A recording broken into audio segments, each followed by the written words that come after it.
सोचिए अगर भुवन बाम ने वाइन्स की जगह एजुकेशन चैनल खोला होता, ध्रुवराज ने एजुकेशन की जगह टेक का चैनल खोला होता और टेक्निकल गुरु जी ने वाइन्स का चैनल बनाया होता। क्या लगता है आज ये लोग उतने सक्सेसफुल हो पाते जितना ये लोग आज है? ऑब्वियस आंसर है नहीं। लेकिन ये सारे आज दुनिया के सबसे बड़े क्रिएटर्स में काउंट होते हैं क्योंकि इन्होंने अपने लिए सही नीश चूज की थी। पर आप लोग पूरी तरह से कंफ्यूज है कि मैं क्या नीश चूज करूँ, क्या ट्रेंडिंग नीश में जाऊँ या फिर जहाँ पैसा ज्यादा मिल रहा है वहाँ पे जाऊँ, या फिर मुझे जो आता है वो करूँ, और अगर मुझे कुछ नहीं आता तो मैं क्या करूँ। आज की वीडियो में मैं आपको यही बताने वाला हूँ कि अपनी नीश किस तरह चूज करनी है जो कि आपको एक्चुअल में सक्सेसफुल बनाएगी। टेक्निकल गुरुजी गैजेट रिव्यू और भुवन वाम वाइन्स इसलिए बनाते हैं क्योंकि ये उनका पैशन है। जब ये लोग सक्सेसफुल नहीं थे तब से ये लोग इस फील्ड में काम कर रहे हैं। अब इससे पहले आप लोग ये कहे कि आपका कोई पैशन नहीं है, मैं आपको बता दूं आप गलत हो। हर इंसान का एक पैशन होता है, बस उसको ढूंढना आना चाहिए। सोचिए अगर आपके पास दुनिया का सारा पैसा होता, अनलिमिटेड टाइम होता और कोई रिस्पॉन्सिबिलिटी नहीं होती तो आप क्या करते? आपका जो भी आंसर है वही आपका रियल इंटरेस्ट है। और अगर आपके पास कोई आंसर नहीं है तो ये देखिए कि आप खाली टाइम में क्या करते हैं या फिर अपने डेली लाइफ में ऐसा कौन सा काम करते हैं जो सबसे ज्यादा टाइम कंज्यूम करता है। ये चीज मूवी देखना, वॉक पे जाना, ओवर थिंकिंग जैसी छोटी चीजें भी हो सकती है और यही चीजें आपके सक्सेस की चाबी भी हो सकती है। आज के टाइम पे हर चीज पे कंटेंट बनाया जा सकता है और उसे मोनेटाइज भी किया जा सकता है। अब आपका जो भी पैशन, इंटरेस्ट या हॉबी है आप उसकी एक लिस्ट बना लीजिए। अगर ये लिस्ट लंबी है तो कोई प्रॉब्लम की बात नहीं है, बल्कि और भी ज्यादा फायदा है। अब मैंने पैशन ढूंढने पे इतना फोकस क्यों किया है इसका आंसर मैं लास्ट में दूंगा। तब तक हम चलते हैं अगले पॉइंट पे। अब आपके पास कई सारी चीजें होंगी जिसमें आपका इंटरेस्ट है या फिर जिसकी आपको थोड़ी सी नॉलेज है, लेकिन हम इन सारी चीजों पे अपना चैनल नहीं बना सकते, इसलिए हम लोग इसे और ज्यादा नैरो डाउन करेंगे। आपको ये पता करना है कि जो आपका इंटरेस्ट है उसके लिए कोई मार्केट अवेलेबल है या नहीं, और अगर नहीं है तो किस तरह उसको क्रिएट किया जा सकता है। इजी लैंग्वेज में समझाऊं तो मान लीजिए आपका इंटरेस्ट मूवी देखने में है और आप अच्छे से जानते हैं कि आपके आसपास जितने लोग हैं आप उन सबसे ज्यादा मूवीज देखते हैं, तो आपको मूवी मार्केट को थोड़ा सा एक्सप्लोर करना है। आपको देखना है कि मूवी से रिलेटेड किस किस चीजों की डिमांड है और क्या चीजें ट्रेंडिंग पे चल रही है। फॉर एग्जाम्पल मूवी से related summaries, recommendations, reviews, reactions, इन सब चीजों की डिमांड है, तो आप इसमें से कुछ भी अपने इंटरेस्ट के अकॉर्डिंग चूज कर सकते हैं और जिन चीजों की डिमांड नहीं है उनकी डिमांड बनाई जा सकती है। फॉर एग्जाम्पल अब मूवी रिलीज होते टाइम किसी को नहीं जानना कि मूवी में क्या गलतियां है, लेकिन किसी के अंदर अगर कमियां निकालने का टैलेंट है तो उसने उस चीज को यूज किया और कंटेंट बनाया जिसको लोगों ने कंज्यूम भी किया। अब ये तो आप तब कर सकते हैं जब आपके पास ऑलरेडी एक एग्जिस्टिंग मार्केट हो, लेकिन जब आपके पास ऐसा कुछ ना हो तो आप क्या करेंगे? आपको अपने कंटेंट के लिए एक सुटेबल मार्केट देखनी है जिसके साथ आप ब्लेंड कर सके लेकिन फिर भी आपकी यूनिकनेस बनी रहे। फॉर एग्जाम्पल मैंने कहा था कि ओवर थिंकिंग अगर किसी का पैशन है तो उस पर भी कंटेंट बनाया जा सकता है और इसका एग्जाम्पल ये रहा। Dude, if I weigh 99 pounds and eat a pound of nachos, am I 1% nacho? What? If you drop soap on the floor, is the floor clean or is the soap dirty? Dude, what are you talking about? Apple made a car.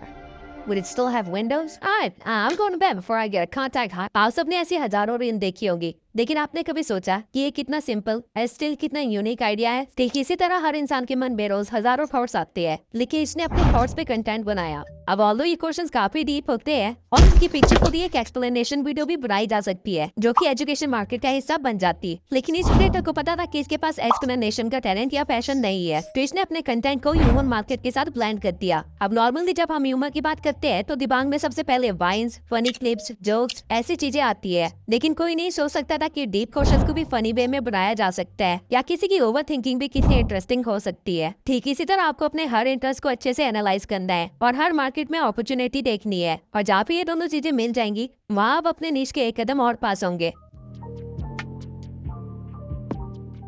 अब हर चीज जिसकी market में demand है जरूरी नहीं कि उसकी value भी उतनी हो। नीश डिसाइड करते टाइम मनी हमेशा एक इम्पोर्टेंट फैक्टर रहेगा, लेकिन सिर्फ मनी के बेसिस पे अगर आप नीश डिसाइड करेंगे तो आपका फेल होना गारंटीड है। और रीजन आपकी वीडियो नहीं होगी बल्कि आपका माइंड होगा, क्योंकि जो चीज आप सिर्फ पैसों के लिए करते हैं उसे आप एज अ जॉब करते हैं, और अगर आपने यूट्यूब को एज अ जॉब किया तो कभी न कभी आप फ्रस्ट्रेट होकर इसे छोड़ने की कोशिश करेंगे या फिर नीश चेंज करते रह जाएंगे। यूट्यूब एक बिजनेस है ना कि जॉब, और बिजनेस हमेशा वही करना चाहिए जो आता हो, ना कि वो जो दिखने में अच्छा हो। यूट्यूब की हर नीश की वेन्यू अलग है, अगर मैं इनको सीक्वेंस में लगाऊं तो ये कुछ ऐसा बनेगा। अब मार्केट एनालिसिस के बाद आपको ये देखना है कि आप अपनी नीश से कितना जनरेट कर पाएंगे। अब आपको एक एग्जैक्ट नंबर तब तक पता नहीं चलेगा जब तक आपका चैनल मोनेटाइज नहीं हो जाता, लेकिन आप एक अप्रॉक्स लेके चल सकते हैं जहाँ पे आप इस लिस्ट की मदद से और स्पॉन्सरशिप को ऐड करके खुद की एक लिस्ट तैयार कर सकते हैं। फॉर एग्जाम्पल एनिमेशन नीश में व्यूज तो बहुत आते हैं, लेकिन यूट्यूब से पैसे बहुत कम मिलते हैं। पर इसकी स्पॉन्सरशिप में और कंटेंट क्रिएशन के वर्क में लाखों जनरेट किए जा सकते हैं। वही फाइनेंस में व्यूज तो कम आते हैं, लेकिन यूट्यूब से पैसे बहुत ज्यादा मिलते हैं और स्पॉन्सरशिप भी बहुत ज्यादा मिलती है।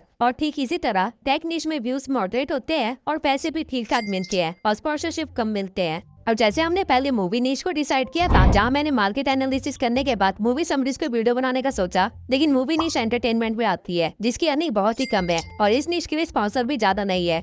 तो मैं इस नीश पे चैनल नहीं बनाऊंगा और दोबारा से स्टेप 1 पे जाऊंगा और एक नए इंटरेस्ट के मार्केट एनालिसिस करने के बाद आगे बढ़ूंगा। अब इन तीनों पैरामीटर्स के अंदर जो भी चीजें बच जाती है, आप उसे एज अ नीश चूज कर सकते हो।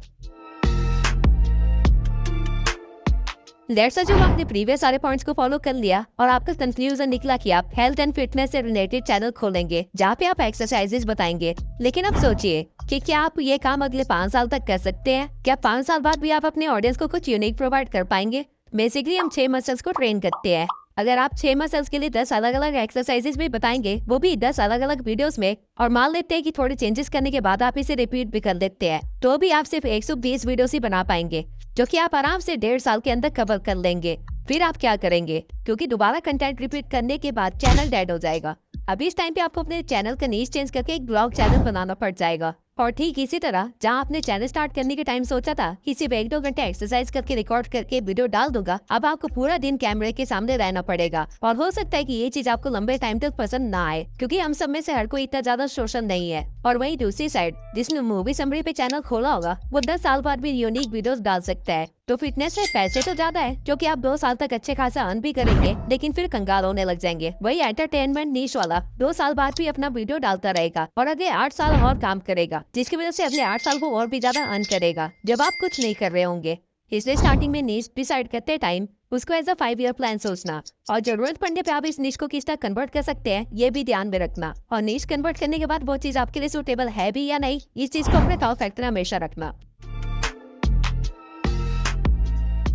यूट्यूब पे 114 मिलियन से भी ज्यादा चैनल्स है और बहुत ज्यादा चांसेस है कि आपने जो भी नीश डिसाइड की है उसमें ऑलरेडी कई सारे प्लेयर्स होंगे जो कि आपकी ऑडियंस को ऑलरेडी ट्रैप करके बैठे होंगे। तो आप उनको बीट कैसे करेंगे? या फिर कंपटीशन को देख के नीश चेंज कर लोगे? आपको ऐसा कुछ भी नहीं करना है। और यही रीजन है कि मैंने स्टार्टिंग में आपको अपना पैशन ढूंढने के लिए कहा था। अगर आपका कोई पैशन है या किसी चीज में आपका इंटरेस्ट है, तो आपको अपनी कॉम्पिटिशन की फिक्र करने की कोई जरूरत नहीं है, क्योंकि आपका कंटेंट खुद भी यूनिक बन जाएगा। Let me explain it. अगर आपका किसी नीश में इंटरेस्ट नहीं है, तो आपको उसकी ज्यादा नॉलेज नहीं होगी और वीडियो बनाने की आप यहाँ वहाँ से इन्फॉर्मेशन कलेक्ट करेंगे या फिर अपने ही कॉम्पिटिटर्स की वीडियो को मर्ज करके एक कंक्लूजन वीडियो बना देंगे। अब क्योंकि आपको ज्यादा नॉलेज नहीं है, तो आप अपनी ऑडियंस के लेवल पे ही हो और आपकी ऑडियंस भी ठीक उसी तरह रिसर्च करेगी जिस तरह आपने की थी, जिसकी वजह से उसको आपकी चैनल पे कोई भी यूनिक वैल्यू प्रोवाइड नहीं होगी। और बाय चांस अगर उसने आपके कॉम्पिटिटर्स की वीडियो देख रखी होगी, तो उसको पता होगा कि आपकी वीडियो देखने का कोई फायदा नहीं है, जिसकी वजह से वो सब्सक्राइब नहीं करेगा और एज अ रिजल्ट आप फ्रस्ट्रेट होने लग जाएंगे और चैनल बंद कर देंगे, क्योंकि ये आपका पैशन नहीं था और आपको कोई भी मजा नहीं आ रहा था ये करते हुए। आपने सिर्फ ग्रोथ के लिए इस नीश में चैनल बनाया होगा और वो न मिलने पे आप डिमोटिवेट हो चुके होंगे। वही अगर आपने अपने पैशन या इंटरेस्ट पे नीश डिसाइड की थी, तो आपके पास से एवरेज से ज्यादा नॉलेज होगी, जो कि लोगों को पसंद भी आएगी और आप ग्रो भी करेंगे। और अगर ग्रोथ में टाइम लगता भी है, तो भी आप इंजॉय कर रहे होंगे, जैसे कि भुवन वाव ने किया। और इसका एक लाइव एग्जांपल आपके सामने मैं ही हूँ। मेरे से पहले ही मेरी नीश में कई सारे क्रिएटर्स हैं जो मिलियन सब्सक्राइबर्स के साथ बैठे हुए हैं और कई सारे क्रिएटर्स प्रेजेंट में मेरे से कई ज्यादा आगे हैं, लेकिन स्टिल आप लोग मेरी वीडियो देखते हैं क्योंकि मेरा इस नीश में इंटरेस्ट है और मेरे पास यूनिक वे है अपनी नॉलेज प्रोवाइड करने का। और इसके अलावा मुझे वीडियोस बनाने में मजा भी आता है, इसलिए अगर मुझे व्यूज कम भी आ रहे होते तब भी मैं इसी एक्साइटमेंट और वैल्यू के साथ वीडियो बना रहा होता। आपको कॉम्पिटिटर की फिक्र सिर्फ तब करनी चाहिए जब आप किसी को एग्जैक्टली कॉपी कर रहे हो। अगर आपका थोड़ा सा भी किसी कंटेंट में अपना स्टाइल है, तो आपको कॉम्पिटिटर से कोई फर्क नहीं पड़ेगा। अब मैंने शॉर्ट टर्म से लेकर लॉन्ग टर्म तक वो सारे फैक्टर्स कवर कर लिए हैं जो आपको ध्यान में रखने चाहिए अपनी नीश डिसाइड करते टाइम। लेकिन स्टिल अगर आपको कंफ्यूजन है या आपको कोई सजेशन चाहिए, तो आप मेरी इस वीडियो को देख सकते हैं, जिसमें मैंने 25 फेसलेस निशेस बताए हैं जो कि अच्छी खासी अर्निंग भी करते हैं। और इसी के साथ हमारी यूट्यूब सीरीज की पहली वीडियो कंप्लीट होती है। आगे और भी अमेजिंग वीडियोस आने वाली है, जहाँ मैं टॉपिक सर्च करने से लेके एडिटिंग और मोनेटाइजेशन तक सारी चीजों को कवर करने वाला हूँ। तो बेल नोटिफिकेशन ऑन कर देना ताकि आप कोई भी वीडियो स्किप ना करो।